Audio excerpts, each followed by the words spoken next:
The military, you think there's no shaving? It is pretty clear, no shaving. And you're probably thinking already, Nicky, how are we going back to this whole debate of if we need to shave? It's obvious, but this story gets pretty freaking deep, and there's some underlying information which has not been brought to the public surface, which hasn't been released because it's actually not supposed to be for everybody. This message has been sent out to only commanding officers. I don't get all my news from Reddit, but this is starting to wrap together. Strange Places 405 says no beards, period. Apparently a personnel nav admin has been released stating no shave chits are not authorized and never have been. Doesn't seem like High Brass is listening on this one. Normally I'd be like, yeah, obviously. No shave chits are only meant for people that have pseudofolliculitis barbae, which is like the ingrown hair where it gets really nasty, or some other dermatological condition. That's not what they're talking about. This is actually because this is referencing the fact that they're saying that these morale beards that you're going to see on naval vessels underway specifically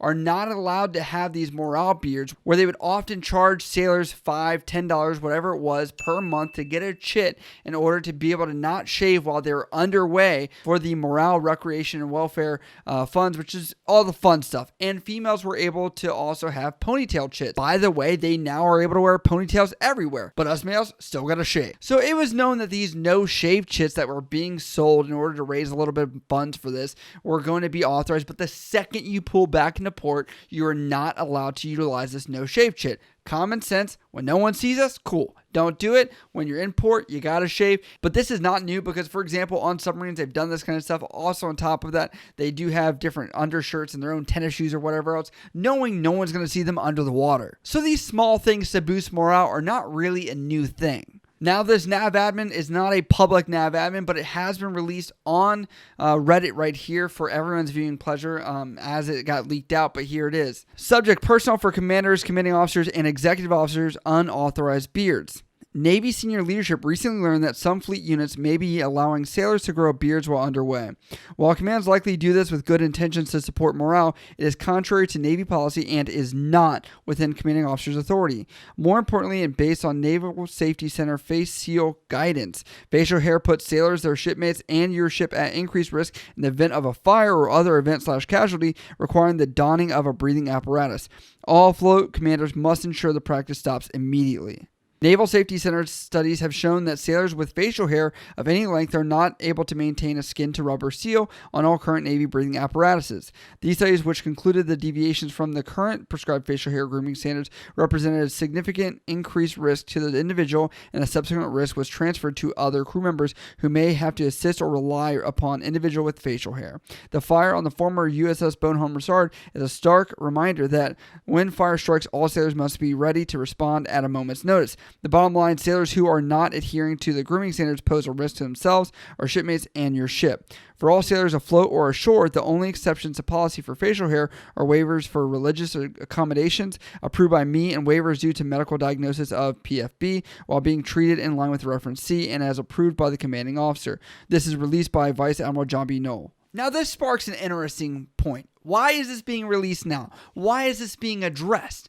And Nicky is a guy that covers the news, so I'm reading articles 24/7, and I'm like, this sounds very familiar. I know exactly why this is being addressed right now. It's because there's a thorn on the side of Admiral B. Knoll's side, pretty much, because there's some big other stories which have not really been getting the same attention as this. And I will tell you, I'm not even a Gray Hull sailor, but I will say I knew about these morale beards. So saying we just learned about it, in my opinion, from my perspective, it seems kind of interesting that they wouldn't know that these were occurring, but we'll give the benefit of the doubt here. But ta-da! The story is here because that story I'm referencing is the story of a Jewish person which has been under fire on the Theodore Roosevelt. They're actually underway, it looks like, per some of the articles that are covering this, but it looks like he is a very religious Jewish person which is refused to cut his beard at this point. This is electrician's mate 3rd class Edmund D. Lacia. Supposedly this is so serious a judge has sent a restraining order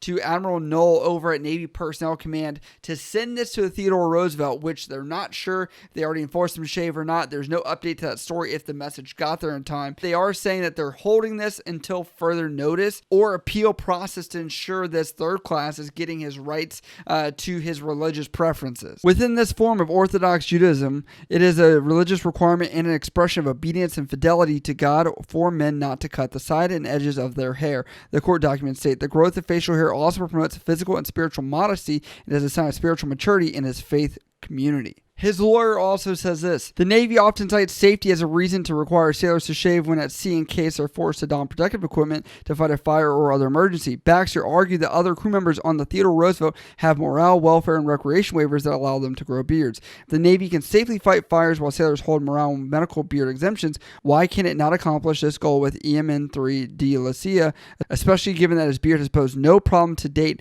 and he's willing to shave it in truly exigent circumstances, he wrote in the court documents filed Thursday. Admiral No has not discussed how long he's able to hold this beard for, all these kinds of things. Obviously, in a deployed environment, you don't know what's going to happen, so that is a concern for safety. And this has not stopped much scrutiny over here on Reddit from Navy sailors that are very upset by some of the comments by this Admiral that released this nav admin. Icer says, maybe I'm focusing on the wrong thing, but how the F are underway beards not within the authority of the commanding officer?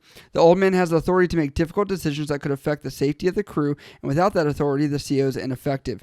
Maybe it's just because I've been in a while and I'm starting to recognize a pattern, but I really think CNO has been chipping away at command authority since he got the job. And then he continues to say this: hold up. The take is BS. Service commands authorizing Bulwark's Vice Navy issue FRVs, leaving COs the authority to determine not only what type, but specifically what brand of boots are acceptable on board, with some COs opting to authorize boots that don't have a Navy wear letter, fighting the chain of command to utilize authorized reductions and otherwise normal requirements because insert reason, put the ELT on call, secure the SEO, authorize alternative weekends if normal work weeks aren't possible, using TUM Appendix F, the entire NSTM 300 for F's sake, and being told that's not something I'm interested in. COs authorizing 6-hour underway watches and 18-hour days despite direct guidance from ISIC to shift to 8-hour rotations.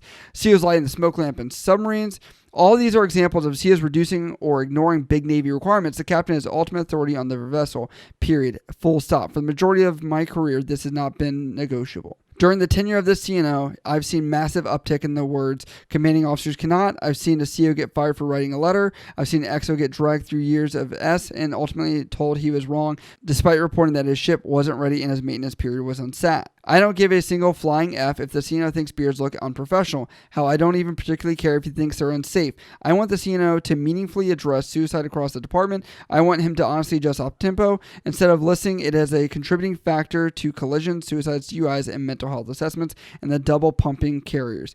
Effing beards, we don't have more important stuff to worry about? Happy Platypus says, this is what happens when we let surface warfare officers have nice things like that CNO billet.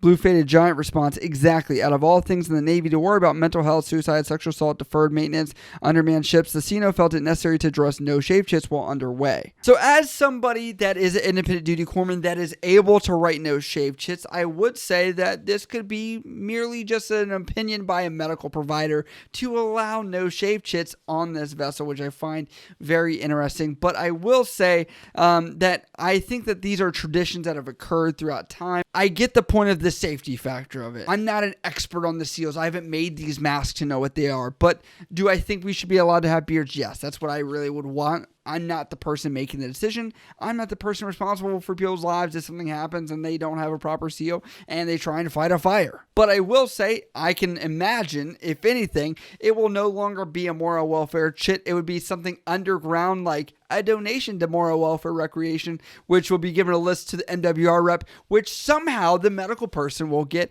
and magically chits will be dispersed somehow that way.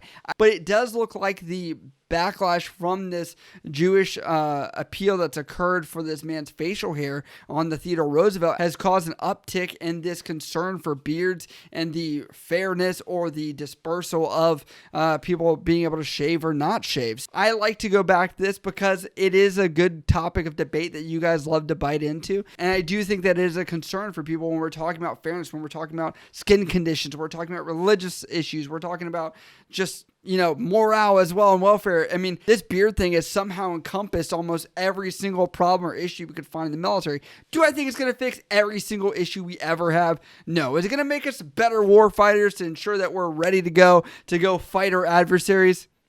Might make us a little bit more inclined to be happy when we do it. I'd love to see what you guys think about this because, again, your comments, your opinions matter just like the ones I found here on Reddit. I'd love to get that discussion going down below. But if you like what we do here on this channel, you can always support us over at patreon.com. It's linked down in the description below for some special perks and benefits. Also, on top of that, we have a join membership button for our memberships here on YouTube down below this video, or also on the main page where you can click over there and help us out and become a boy support boy. We do appreciate that help. But as always, if you guys do have questions about this or anything else, you can always hit me up on Instagram, Snapchat, Twitter, down in the comments below. I love you guys. We'll see you next time.